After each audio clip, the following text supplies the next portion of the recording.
Salut, bonjour à tous, merci d'être là avec moi pour cette nouvelle vidéo. Je m'appelle Rita et aujourd'hui je suis là pour vous apporter des billes au niveau de la transition énergétique. On est dans une chaîne qui sera spécialement dédiée à la transition énergétique. Ça me tient énormément à cœur de pouvoir vous partager énormément de choses liées à ce sujet-là. C'est un sujet qui est complexe, qui est dense et sur lesquels effectivement certaines personnes peuvent ne pas se sentir concernées tout simplement parce qu'elles ne sont pas spécialistes de cet élément-là, de ce domaine-là.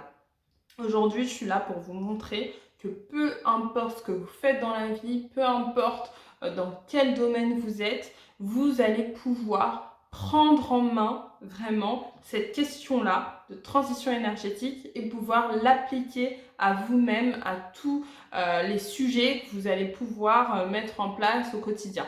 Et donc, dans tous ces sujets-là, vous pouvez toujours avoir un réflexe particulier pour prendre en compte la transition énergétique dans vos actions.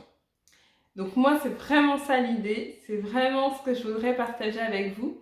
Et la première idée dans cette vidéo que je voudrais faire avec vous, c'est vraiment l'empreinte carbone. Je pense que l'empreinte carbone, c'est le fondement de la transition énergétique, à savoir que nous, en tant qu'individus, nous avons le moyen, en tout cas estimatif, de pouvoir connaître notre empreinte carbone et de pouvoir justement l'impacter, c'est-à-dire de pouvoir mener des actions pour pouvoir diminuer cette empreinte carbone. Je vous dirais votre objectif en tant qu'individu en France. Quel est votre objectif en tant qu'empreinte carbone, okay. L'idée, c'est qu'effectivement, cette empreinte carbone, et on va rentrer dans le détail de la définition de l'empreinte carbone juste après cette phrase, l'idée de l'empreinte carbone, c'est de pouvoir analyser les actions qui font qu'effectivement vous allez augmenter votre impact et de pouvoir justement diminuer au maximum cet impact-là. Aujourd'hui, ce qui se passe, c'est que, juste après cette phrase, j'avais dit, donc l'empreinte carbone, qu'est-ce que c'est? Qu'est-ce que c'est que l'empreinte carbone? C'est notre impact en CO2. C'est notre impact en CO2. Le CO2 est un gaz à effet de serre. Le gaz à effet de serre, c'est... Je me suis embourbée dans un truc. Les gaz à effet de serre, en fait, ce sont les gaz qui contribuent au réchauffement de notre planète. Ça veut dire quoi? Ça veut dire que les gaz à effet de serre se mettent autour au niveau de l'atmosphère. Ceux-ci ne peuvent pas être absorbés par l'atmosphère, ils restent stockés dans l'atmosphère. Et c'est ce stockage-là qui fait que effectivement notre Terre se réchauffe finalement. Et le fait que ça se réchauffe, ça fait effectivement des dérèglements climatiques qu'on peut voir par exemple du dégel de l'Antarctique et qui est responsable notamment de la montée des eaux, etc. Donc ça, c'est une partie, mais pas que. Bien sûr que le fait que la planète se réchauffe, ça détruit les terres, ça amène de la sécheresse, ça amène énormément de mouvements en fait au niveau de la microbiologie et au niveau des animaux qui vivent dans la terre et dans la mer. Et donc effectivement, ce dérèglement climatique, il est à l'origine d'un dérèglement biologique finalement. Donc c'est pour ça que c'est hyper important de savoir, nous, à titre personnel, à combien on contribue à cette augmentation de CO2 dans l'atmosphère. Attention, le CO2 n'est pas le seul gaz à effet de serre.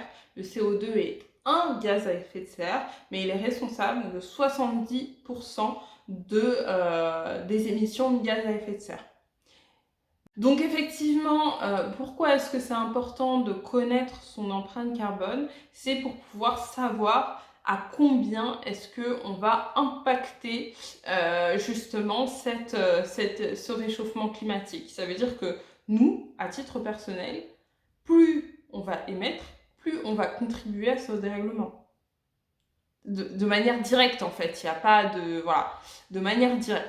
Pourquoi? Parce que les seuls éléments sur la planète qui vont nous permettre d'absorber ce CO2, ce sont les arbres, les plantes. Aujourd'hui, les arbres, les plantes, vous n'êtes pas sans savoir qu'il y a énormément, dû notamment à cette sécheresse et à ce réchauffement climatique, il y a énormément d'inondations et d'incendies. Ce qui se passe avec ces incendies et ces inondations, c'est qu'effectivement, ça diminue le nombre de plantes qu'il y a sur notre planète. Les plantes, la nuit, absorbent le CO2, rejettent de l'O2. Donc c'est elles qui sont responsables de l'absorption de CO2.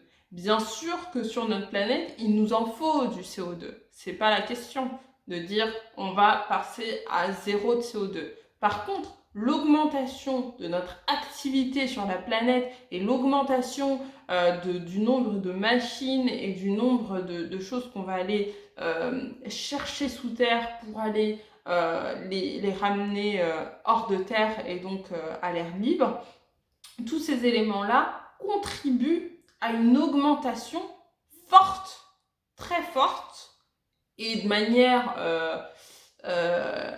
même vicieuse, c'est-à-dire qu'il y a un cercle vicieux qui est dû à ça.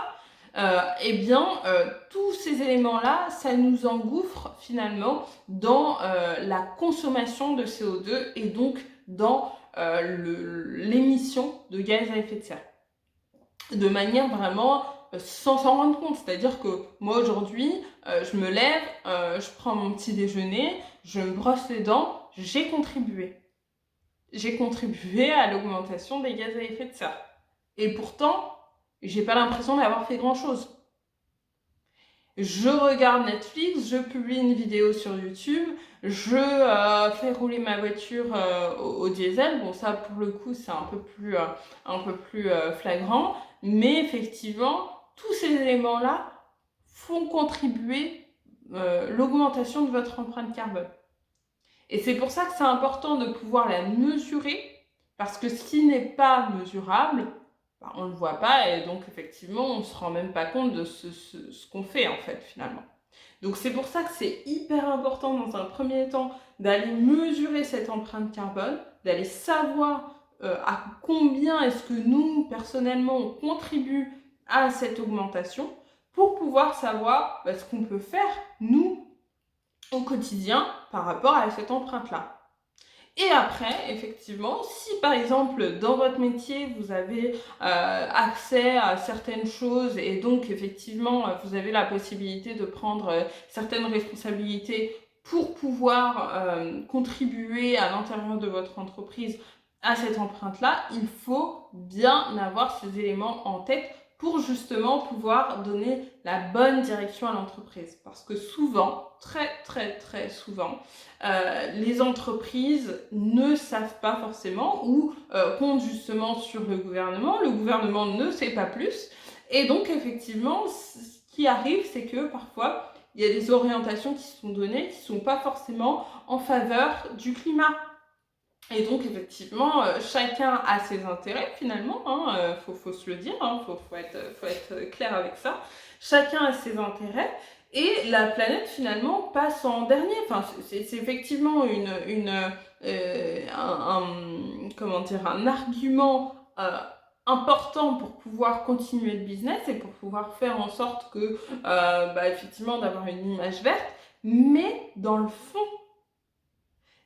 fondement reste le même. Et donc, effectivement, on reste avec des idées ou des solutions qui sont apportées qui, finalement, ne contribuent pas forcément à la diminution de l'empreinte carbone.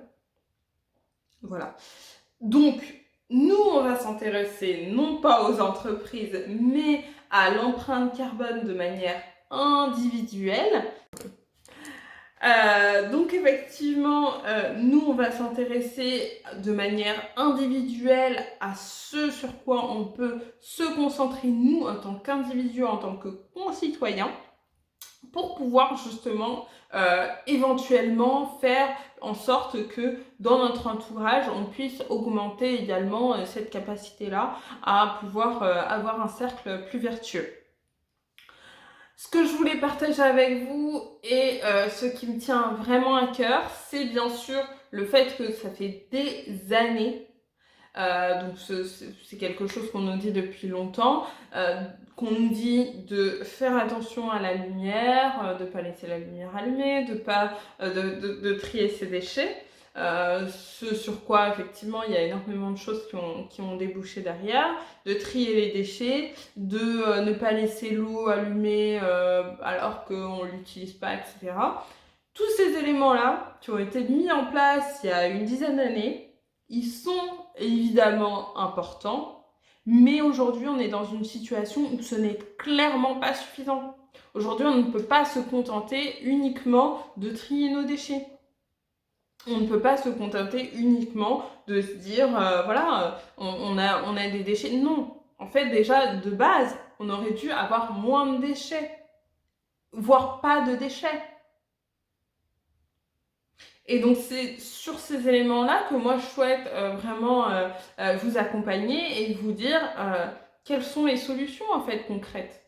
Parce qu'aujourd'hui, on est dans une telle situation que simplement se dire, bah voilà, je vais prendre je vais acheter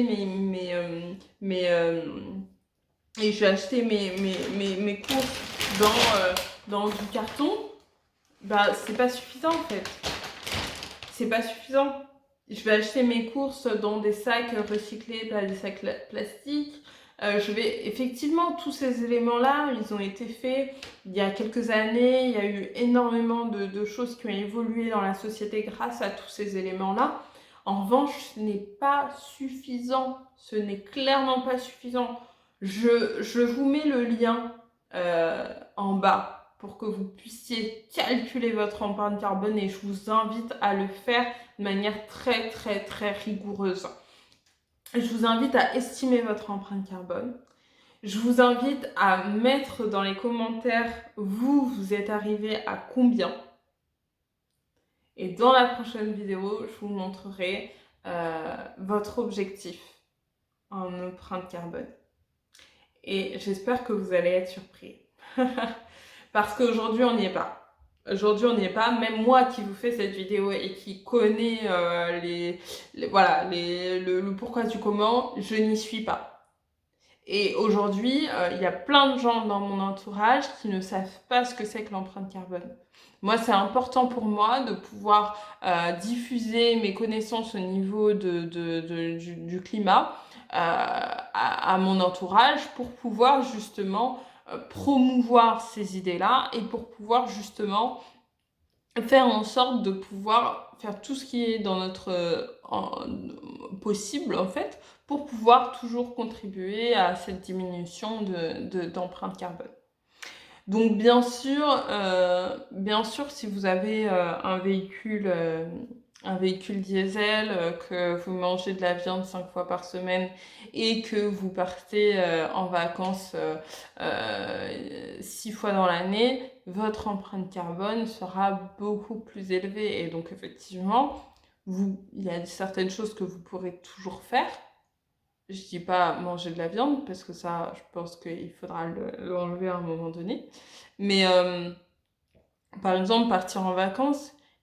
Pour partir en vacances, il faudra que vous trouviez un moyen plus vert de partir.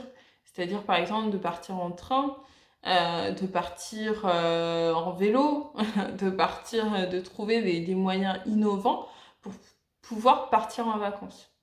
Et ça, c'est le monde de demain.